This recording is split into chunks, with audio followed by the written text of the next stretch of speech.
Assalamualaikum warahmatullahi wabarakatuh. Selamat siang. Ketemu lagi dengan saya Ermajen di acara bersih-bersih.co. Teman-teman, seperti biasa, saya ingin sekali berbagi apapun yang menurut saya itu baik. Nah, lagi-lagi di masa pandemi ya. Tapi ya mau nggak mau memang urusannya selalu berkisar di masa pandemi ya. Jadi di masa pandemi ini menurut saya bagaimana sih yang paling baik kita tetap harus masih bisa bertahan walaupun dengan susah payah, walaupun dengan sakit-sakit, tapi usahakan kita masih tetap bisa bertahan hidup. Nah, tipsnya rasanya sudah tahu semua ya. Kita sudah harus bisa bergeser. Jadi kita yang sudah harus bisa menyelaraskan. Jadi kita harus bisa menyesuaikan. Kita bukan lagi gini ya, saya suka nggak setuju tuh. Ada orang bilang, aduh masa pandemi saya nggak bisa nih ketemu. Oke, satu hal memang kita tidak bisa ketemu. Tapi bukan berarti silaturahmi kita putus loh. Setuju nggak? Harusnya setuju ya. Terus ada alasan lagi, saya suka dengar gini, mohon maaf ini kita lagi WFA jadinya ada hal yang misalnya klien minta gitu, kita lagi WFA jadi kita tidak bisa. Itu sangat tidak adil, bener deh, itu benar-benar saya nggak bisa toleransi, bener. Harusnya mereka mendapatkan porsi yang sama. Lalu bagaimana? Nggak bisa tuh kita bilang karena lagi WFH, karena lagi pandemi, nggak ada tuh alasan kayak gitu. Gimana ya, kita harus tetap jalan seperti bagaimana biasanya menurut saya, dan kita harus menyesuaikan kondisi yang sekarang. Nggak bisa tuh kita menghindari menunggu kondisi ini sampai selesai, juga tidak bisa. Mau sampai kapan? Uang obatnya aja belum ada, gimana mau selesai? Kita nggak ngerti sampai kapan ini bisa berakhir, dan nggak pernah ada yang tahu ya. Jadi menurut saya, lakukanlah hal-hal yang seperti biasa kita lakukan. Bagaimana ya kita harus menyelaraskan, menyesuaikan. Misal nggak bisa ketemu, oke, tapi kan bukan berarti kita putus komunikasi, ya nggak sih?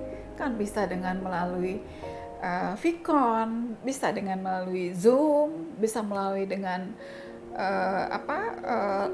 live gitulah segalanya, sehingga apa yang masih bisa dikomunikasikan bisa. Kalau saya bilang bisa. Begitu pula dengan pekerjaan. Nah, teman-teman, semasa PSBB ini di sini memang saya menghadirkan 25% karyawan. Jadi bergantian. Tapi saya nggak mau tuh, walaupun mereka ada yang WFH, tidak ada pekerjaan terkendala. Saya nggak mau. Tidak ada pekerjaan tertunda. Itu bukan satu alasan. Whatever bagaimana caranya, tapi saya mau itu tetap jalan dan user tetap ditangani dengan baik. Jadi satu hal yang terpenting, bahwa alasan pandemi, alasan PSBB, alasan WFH itu tidak bisa kita kategorikan menjadi sebuah alasan sehingga kerjaan terbengkalai, sehingga kita tidak bisa menyelaraskan semuanya. Enggak, saya nggak mau di posisi itu. Saya harus berbalik, saya harus menyesuaikan. Nah, saya bawa tim kami tetap dengan kondisi yang pekerjaannya harus semua diselesaikan. Gitu teman-teman, jadi memang kita yang harus menyesuaikan kondisi ini.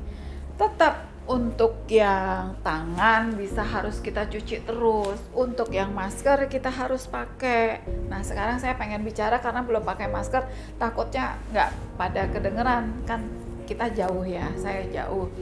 Terus kita juga tetap menjaga jarak.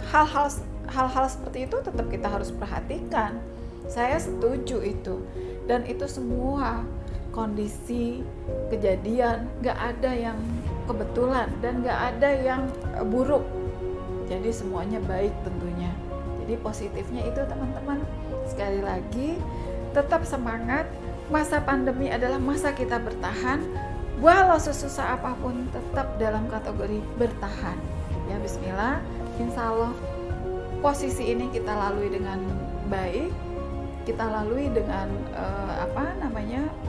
bersama-sama. Jadi kita kuat. Semoga ini akan berakhir. Bukan berakhir ya, nggak tahu sampai kapan. Cuman kita tetap fight di manapun kita berada. Seperti itu tips dari saya, bincang-bincang dari saya. Terima kasih. Wassalamualaikum warahmatullahi wabarakatuh. Nantikan kami di bincang selanjutnya di channel bersihbersih.co. Terima kasih.